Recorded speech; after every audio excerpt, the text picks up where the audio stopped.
अस्सलाम वालेकुम। उम्मीद है आप सब खैरियत से होंगे। मेरा नाम सलमान है। तो आज की हमारी वीडियो में हम डिस्कस करने जा रहे हैं अजाइल डेवलपमेंट टेक्निक्स को, और इससे रिलेटेड जितने भी इम्पॉर्टेंट प्रैक्टिसेस हैं इन सब को हम इस वीडियो में डिस्कस करेंगे।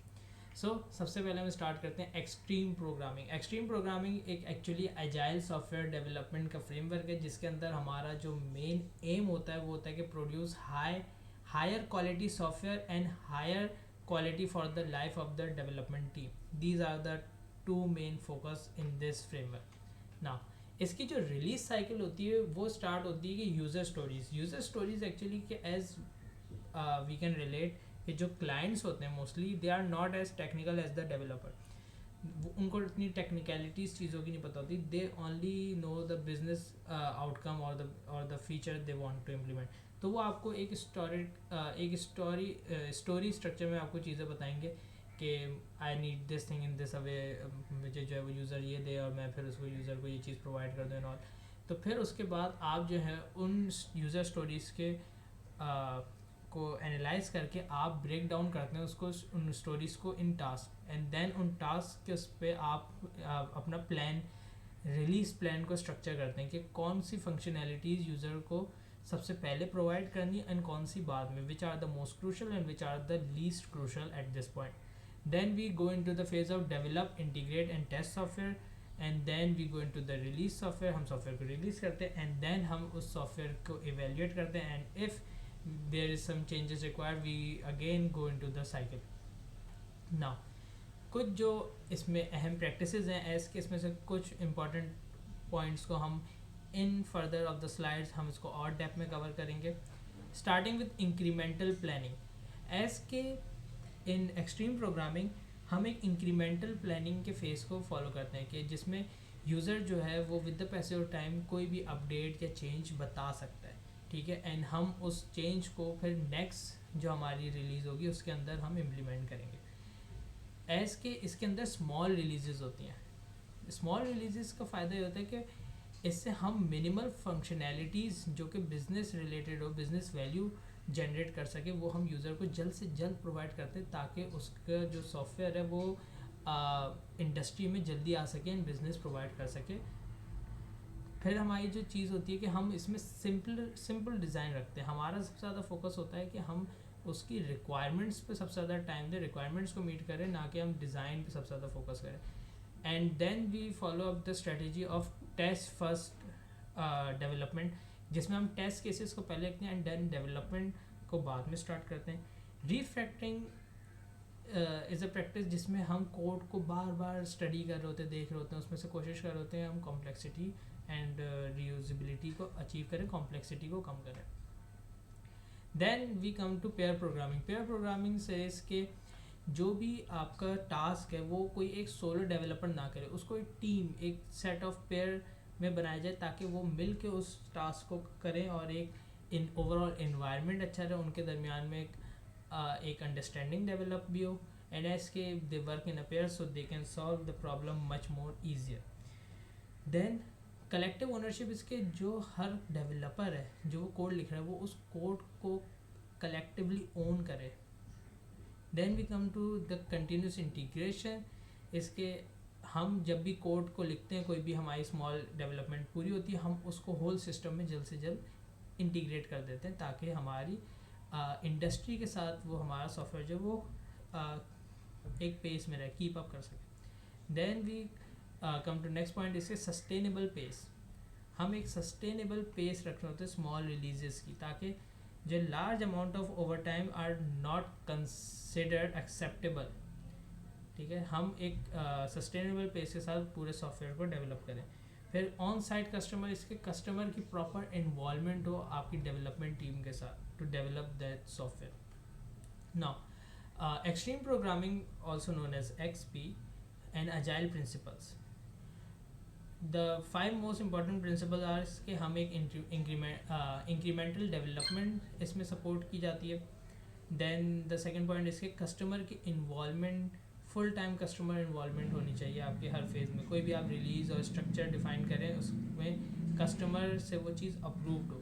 फिर हम इसमें फॉलो करते हैं people not process, which means के we are more focused on the people rather than a process. Instead of developing or assigning a process or structure, we work on the better environment and better uh, workspace for the people or the developers.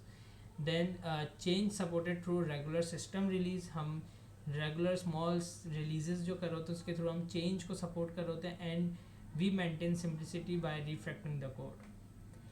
ना जो इसकी influential practices important practices हम उसको start करते हैं. First of all is user stories for requirement.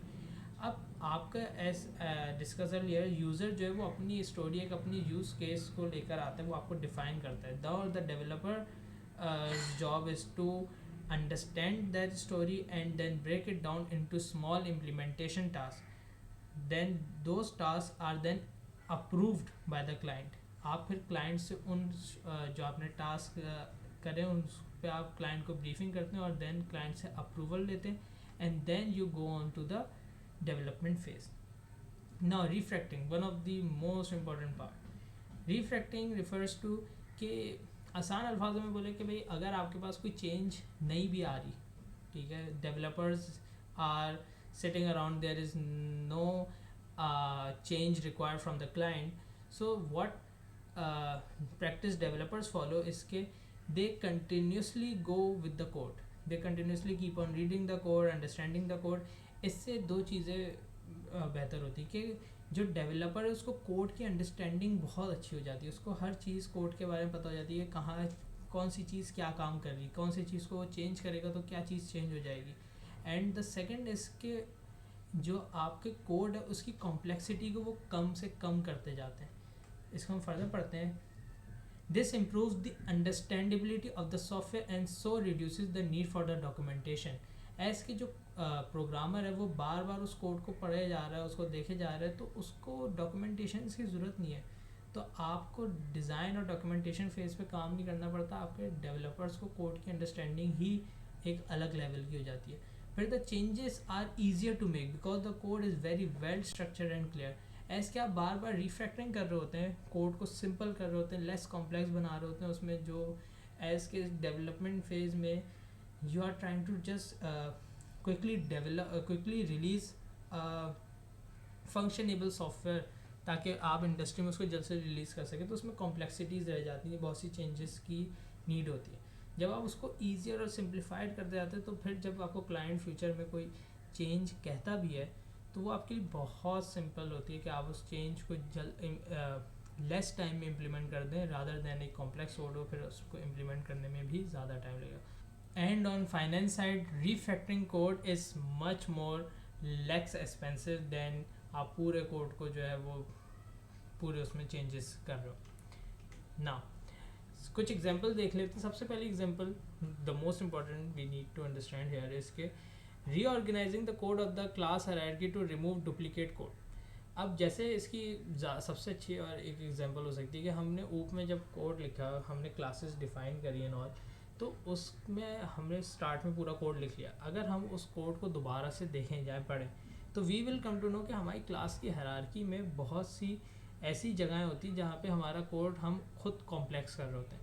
There are certain functions और certain getter setter function we can say कि जिसमें हम दो फंक्शन हमने बनाया, हम उसको मर्ज करके एक फंक्शन में भी उसकी यूजिबिलिटी, उसकी जो फंक्शनैलिटी वो अचीव कर सकते हैं. तो हम डुप्लीकेट जितना भी कोड होता है हम उसको जो है हटा देते हैं. Tidying up and renaming attributes and matter to make them easier to understand. And the third is के the replacement of the line code with calls to method that have included in a program library. Now test first development is very important. Test first development is के जो भी developers होते हैं वो सबसे पहले focus करते हैं टेस्ट केसेस लिखने में rather than starting the developing the software. वो सबसे पहले एक थ्रेशोल्ड डेवलप कर लेते हैं कि this is what we are going to achieve by developing the protocols और we can say the test cases. इससे जो सबसे अच्छा पॉइंट होता है वो ये होता है कि by writing the test code first clarifies the requirement to be implemented. अब जो डेवलपर है उसको पता है कि उसको जो आगे कोड लिखना है उसको वो किस तरह से लिखना है कि वो इस टेस्ट केसेस को पास कर दे. ठीक है, और उसकी जो फंक्शनैलिटी उसको अचीव करनी वो अचीव हो जाएगी। अब इसकी एग्जांपल होगी कि भाई जो आपके पास रिक्वेस्ट से जो डेटा आ रहा है वो आपको .json फॉर्मेट में चाहिए, अब वो किसी और फॉर्मेट में आ रहा है, तो आप अपने जब टेस्ट केसेस ही ऐसा लिख दिया जो कि चेक कर रहा है कि डेटा आपके पास .json फॉर्मेट में आ रहा है या नहीं आ रहा, और फिर जब आप कोड लिखेंगे तो आप उस चीज़ को मेंटेन करते चलेंगे। इस डेवलपमेंट प्रैक्टिस के थ्रू एक चीज़ ये भी होती है कि जब अगर हम पहले डेवलप करना शुरू कर दें एंड बाद में टेस्ट करें तो ये हमारा ज़्यादा टाइम लेता है। अगर हम पहले से टेस्ट केसेस लिख दें और फिर डेवलप करें, it take less and less time for the developers to test the code. Now customer involvement. Customer involvement इसके जो आपका कस्टमर है उसको कंटिन्यूस एक रोल प्ले करना होता है इसमें। हाँ, डेवलपर चाह रहे होते हैं कि भाई कस्टमर जो है इसमें कम्प्लीटली इन्वॉल्व रहे आपके साथ, ताकि जितनी भी डेवलपमेंट हो रही है, जितने भी टारगेट सेट हो रहे हैं, वो एक कस्टमर के की चेक और उसके अप्रूवल से स्टार्ट हो रहे हैं, ताकि बाद में ये कन्फ्यूजन और ये बाद में एक इशू ना क्रिएट हो कि कस्टमर कहे कि भाई ये चीज़ मैंने आपको नहीं बोली थी and you have developed this is completely useless for the business और for my use case.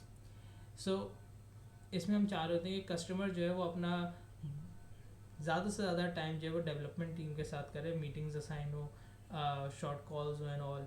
But as के नो भाई जो कस्टमर जो हमारा जो क्लाइंट है उसकी अदर कमिटमेंट भी हो सकती है, तो वो इतना ज़्यादा टाइम जो है वो नहीं दे पाता। सो ये एक ड्रॉबैक आता है, but we try to get the most and most we can from the customer. Now, test automation. Test automation means the tests are written as executable component before the task is implemented.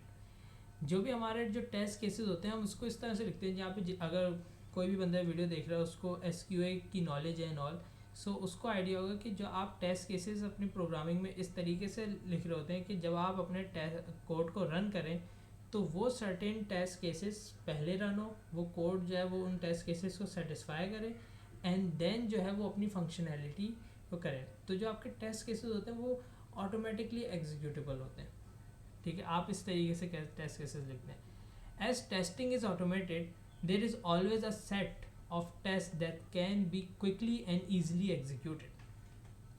Now अब इसके अंदर जो problems आते हैं test first development में वो ये आती है कि जो प्रोग्रामर्स होते हैं वो इस चीज़ को प्रेफर नहीं करते ज़्यादा, वो इस चीज़ को कि भाई मैं सबसे पहले टेस्ट लिखूं फिर प्रोग्रामिंग करूं, they are not used to it, they don't prefer it. तो इसमें जो है प्रोग्रामर जब टेस्ट केसेस लिख रहे होते हैं तो वो कुछ ना कुछ शॉर्टकट्स और कुछ शॉर्टकट्स की तरफ बढ़ता है। Now some test cases can be very difficult to write incrementally. For example, in a complex user interface, it is often difficult to write a unit test case for the code that implement the display logic and workflow between scenes. अब as के जैसे कि ये example है, इसी तरह से और भी डिफरेंट सिनेरियोज में कुछ टेस्ट केसेस होते हैं जो कि इनिशियली राइट करना काफ़ी डिफ़िकल्ट होते हैं। Now the third point is के इट डिफ़िकल्ट टू जज the completeness of a set of tests. Although you may have a lot of system tests, your test set may not provide complete coverage.